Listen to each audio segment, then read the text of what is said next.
Hello, everyone, and welcome again to another Teacher Joseph podcast. Today, I'm outside and I'm walking around my neighborhood, and I want to describe it for you.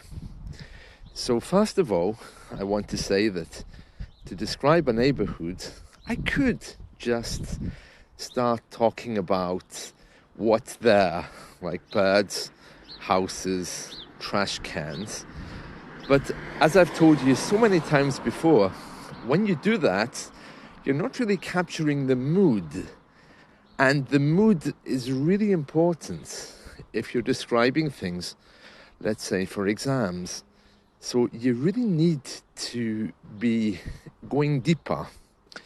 And this is what I'm always telling you. So we're going to do that now. So, first of all, I'm on a residential street. I have to say that the street looks rather grey, which makes it seem a little bit depressing.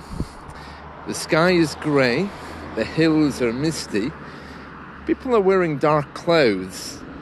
Some of the cars are covered in debris from the storm we had a few days ago, and some of them are even damaged. Others are just dark in colour, so there doesn't seem to be much to celebrate. The dark roofs and grey walls of the houses really lack colour. In contrast to that, though, on my right-hand side as I'm walking by, I'm reminded of children, because the very bright climbing frame which children use to play on is in stark contrast to the rather dark atmosphere on my left-hand side. I can see a barber shop, which is reminding me of the diversity of the community. This new barber shop, which has been here now for, I think, a few months, has recently been bought over by an Arab family. I was in there last week, and despite the pain they caused me by sticking things in my ears to remove ear hair, they were very chatty, and they were really full of joy in meeting me, and they're always like that, which again is in stark contrast to the usual greeting we get in shops around here. As I walk on, things don't seem quite so dark, because I can see the row of shops, which is always here. It's a testament to the stability of the area I live in, at least. These shops haven't changed in years. A pharmacy, a grocer, a butcher, and a newsagent. The butcher in particular is really unusual now. It's hard to find someone selling fresh meat, because we usually simply go to the supermarket. As I walk on, look to the left, I can see the railway line, the railway track, which is running out of the main station downtown. And again, it looks kind of industrial, which is a reminder of the town's past. On my right-hand side, there's more very, very tall, grey, creamy coloured buildings, but dark, And the only thing that's a little bit brighter are the trees sitting outside them. There's a trash can that I'm now approaching. It's been here for weeks. And of course, the government won't touch it because it has the wrong things in it. As I've mentioned to you before, we have blue for paper, green for plastic, and black for household waste, brown for garden wastes. And this bin, it's been here for weeks, is full of, well, everything. It should be for paper because it's blue. Yeah, it is blue. I'm just looking back and checking. But unfortunately, people have put household waste in its cans. So, of course, the government is simply going to ignore it. Hello. So I don't know what's going to happen with that. It's rather strange, and it'll continue to sit there until someone decides to clean it out, and it doesn't look like it's going to be the owners, that's for sure. That was me just greeting a passerby. I don't know who it is, but we have a habit of saying hello. As I continue walking down the street, there's 3 brightly coloured white cars. Now, white coloured cars and vans, they're going to be high maintenance because every time it rains, they're going to look filthy. To my left-hand side, I'm seeing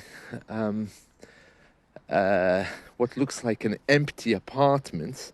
Our apartments here are only 2 stories high.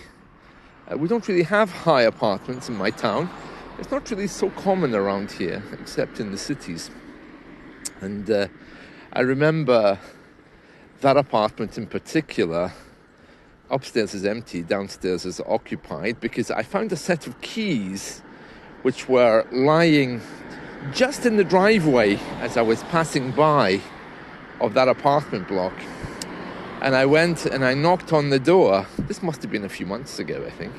I knocked on the door and I said to the lady, "Did you drop keys?" Because these were lying just on the pathway next to the main road, but in your driveway.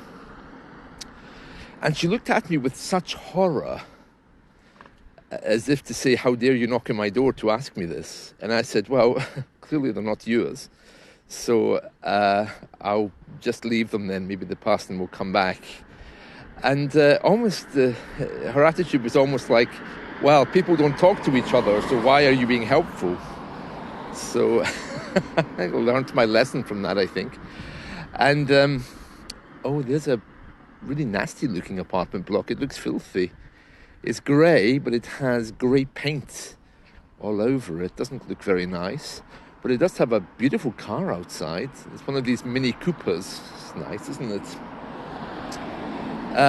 On my right-hand side now, I'm passing a newly erected modern luxury apartment block, which is full of Airbnb residents. There's always loads of Indians in there. I think they're IT professionals, and the companies bring them here. I guess, I can't think any other reason why they would be living in this neighbourhood. But it's nice, a lovely place. And what's equally nice is this big brown hedge, which is built around the apartment block. It's very good, but this hedge is dying, and it's withering away. It's very strange because it blooms at different times of the year, not in the usual time. So in spring it looks dead, and in winter it usually comes to life. But today it looks very brown. I'm not sure if it dies in the spring. A bit odd. Oh, there's 2 magpies. A magpie is those black and white birds which bring good and bad luck. We have a proverb in English which says 1 for sorrow, 2 for joy, 3 for a girl, and 4 for a boy. So if you see magpies, if you see 1, then it's considered to be very unlucky. Hello. And then 2, you're supposed to have good luck. Now, I'm not a superstitious person, but there is a famous song in English called 1 for Sorrow, which is connected to this. It's about a woman who's falling out of love by a group called Steps. Yeah, maybe you'd like to hear that. 1 for Sorrow. Anyway, yeah, so that's magpies. 1 for sorrow, 2 for joy, 3 for a girl, 4 for a boy. So if you have a pregnant neighbour, a friend, if you see 3 magpies, 1 for sorrow, 2 for joy, 3 for a girl, 4 for a boy. The rhyme goes on, 5 for something and 6 for something else, but I don't remember I can't remember all of it. Okay, so I'm now at the end of the road, and still very grey. Really, it's grey cars, grey roads, really grey dark sky, angry looking sky. And I can see the side of the shopping centre, which is also grey. The only thing now which brightens up the sky is a huge Starbucks sign. There's a Starbucks drive-through there. But even in the distance, the skyline is, well, grey. There's a grey church tower, along with other things. The observatory's there as well. So it's very dark and miserable. And I have to say, today is looking particularly dark. I don't know why. It always looks like sunset, you know. It's a little bit bizarre. And I was talking to an Arab guy the other day, and he was explaining to me that with Islamic prayer times, it gets very difficult because, you know, you're supposed to, I think, pray at dawn, pray at midday, pray in the afternoon, then sunset, and then the evening. And he was telling me that it's so dark here all of the days that he's wondering whether maybe he should be doing something differently at different times, because it's just bizarre. It just always seems to be sunset. But that's just typical of the northern part of the UK in the winter. The summer's very different because the summers are very, very long. So we just have to put up with this. And yes, there's a new telephone mobile transmitter mast over there as well. I don't like those. They're always associated with bad health, aren't they? I mean, I'm sure it's harmless, but it's kind of a stain on the landscape, isn't it? Yes, I'm at the end of the road. I'm at the traffic crossing. And again, these cars are all very dark coloured. Where's the colour? Somebody please give me colour. Apart from that children's climbing frame, there wasn't very much there. So a very grey day. Yes. Okay, so that's just about it from me for today. There's graffiti. That's quite bright. Someone's painted on the side of a building there. Graffiti. It's not like Latin graffiti, though, which is always very beautiful. They've just painted a large pair of eyes, which are staring as everyone walks past. But there's a lot of green there, very brightly coloured. I love that. And now I can see the shop signs as well. They're also brightly coloured. So there we are. That's just about it from me. I have the sign telling me I can cross the road. So I'm just going to upload this podcast in the coffee shop, so there won't be a transcript today. I hope you enjoy this, and we'll talk again soon. So just to finish, remember, if you are describing things, particularly in an exam, you don't want to just say there is a house, there is a car. You really need to get inside them. Talk about your own experiences, talk about how they make you feel, talk about good comparatives, you know. That's the way to give a really good description, because you're describing, but at the same time, you're going deeper. I know that sounds weird, but that's the way we do it. That's what's expected, because it allows you to use more of your grammar than you would do if you were just saying there is. Now just before I go, I have to tell you, I'm looking at smoke. Huge amounts of smoke. Now, I don't know if that's a big fire or if it's mist that's rising because it's so grey.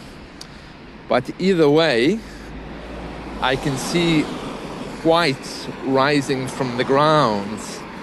I would say that's a fire. I'm going to go and Google and see what's been happening in my town during the night, because there's something going on over there, I think. Well, it's not black. White smoke? New Pope? Anyway, that's it from me. Okay, see you. Take care. Bye.